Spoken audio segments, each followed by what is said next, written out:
Bueno, vamos a entrar a la segunda parte de esta audiencia. Vamos a hablar de educación superior, Nos van a hablar de ella profesores y estudiantes. En primer término, el profesor Carlos José Quimbay. Él es físico de la Universidad Nacional, tiene un doctorado en física también y es profesor de la Facultad de Ciencias de la Universidad Nacional. Y nos va a hablar de finanzas, ¿no? Del financiamiento de la universidad, de las universidades estatales. Profesor Quimbay, tiene usted la palabra. Buenos días, muchas gracias por la invitación. Voy a mostrar un cuadro, no voy a hablar en detalle sobre él.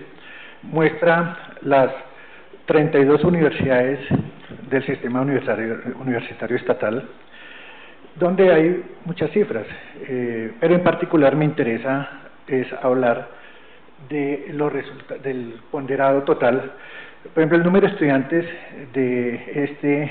en el año pasado de pregrado de todas las universidades estatales, cerca de 600.000 estudiantes, 560.000 de pregrado, 40.000 de posgrado, y estas universidades ofrecen como programas de pregrado 1.300 programas de pregrado, 1.320 programas de posgrado, y lo interesante es que esos programas están acreditados por el Consejo Nacional de Acreditación, no todos. Por ejemplo, hay 332 programas de pregrado acreditados y 97 programas de posgrado acreditados.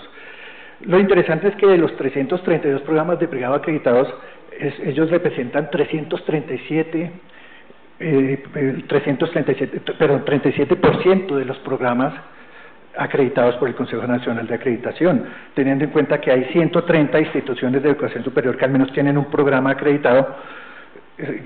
Quiere decir que 25 instituciones, universidades estatales, tienen programas acreditados. Lo mismo, por ejemplo, en programas de posgrado, tienen 97 programas acreditados las universidades estatales y representan el 77% de los programas acreditados por el Consejo Nacional de Acreditación. Bueno, los aportes de la Nación al presupuesto de funcionamiento e inversión han bajado, y han bajado respecto a lo importante, han bajado respecto al total de gasto del gobierno nacional, han bajado respecto al total de impuestos recaudados por la Nación. Bajaron, por ejemplo, en un 44% con respecto al total de gastos del gobierno nacional. En la gráfica de la izquierda aparece justamente cómo se observa que los aportes de la Nación bajaron en ese porcentaje, mientras que con respecto al PIB, siempre a uno le muestran el PIB y ahí se mantiene el 0,35% constante. En la gráfica de la derecha ustedes pueden ver cómo es la evolución de los aportes de la Nación a los presupuestos de funcionamiento e inversión de las universidades en salarios mínimos mensuales de cada año. Se pasó en el año 93 de 2,5 millones salarios mínimos a aproximadamente casi 5 millones de salarios mínimos. Pero eso que se ve tan positivo, cuando uno lo mira con respecto al número de estudiantes de pregrado en las universidades estatales, todo cambia. Ustedes ven en la gráfica a la izquierda que en el año 1993 había cerca de 150.000 estudiantes de pregrado, mientras que en el 2015 aumentó a 560.000 estudiantes. Si ustedes miran cuánto representa en salarios mínimos invertidos en promedio por estudiante de pregrado de los recursos provenientes de los aportes de la Nación a los presupuestos de funcionamiento e inversión, ustedes ven el gráfico de la derecha, ven que en el año 94 eran 17 salarios mínimos y en el año 2015 son cerca de 8 salarios mínimos, se bajó prácticamente a la mitad. Eso muestra un desfinanciamiento. El desfinanciamiento se puede ver también con los estudiantes de posgrado.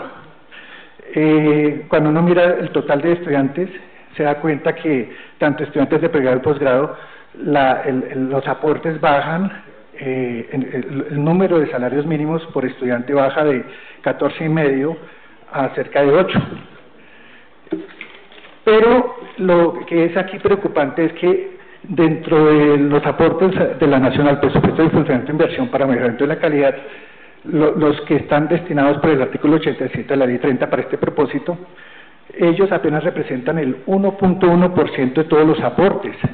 Esos aportes que son insignificantes y que son distribuidos a las universidades se distribuyen a través de unos indicadores de mejoramiento de la calidad preparados por el SUBE y el Ministerio de Educación. Increíblemente, la variación del 44% negativa de los aportes de la Nación con respecto al total de gastos del Gobierno Nacional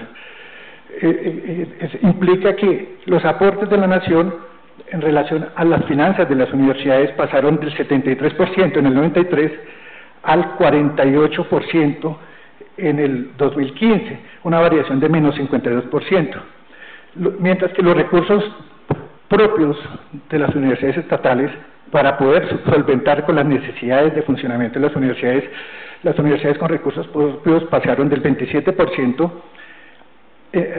al 52% del 93 al 2015, una variación del 93%.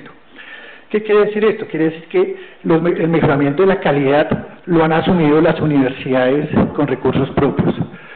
El gobierno se ha desentendido de proponer universidades que propicien un mejoramiento de la sociedad vía la calidad. Las universidades estatales tienen calidad, pero es necesario que se destinen más cantidad de recursos precisamente por la importancia que tienen las universidades para el desarrollo social, económico del país. Muchas gracias.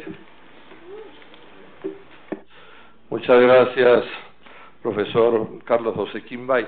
Pues más datos mostrándonos una cosa que es de público conocimiento, que es la política de estrangulamiento de las finanzas de las universidades públicas por la vía del recorte presupuestal. Y si esto no es peor, quiero insistir, es porque no pudieron aplicar a plenitud la ley 30, ¿no? Porque la cosa venía más dura. En ese sentido hay que estar muy vigilantes con qué es con lo que viene el gobierno en esa reforma que nos quiere meter a las escondidas, porque una reforma de educación planteada en octubre es una reforma calculada para aprobarse a las escondidas, a pupitrazo limpio. Ojo avisor sobre eso.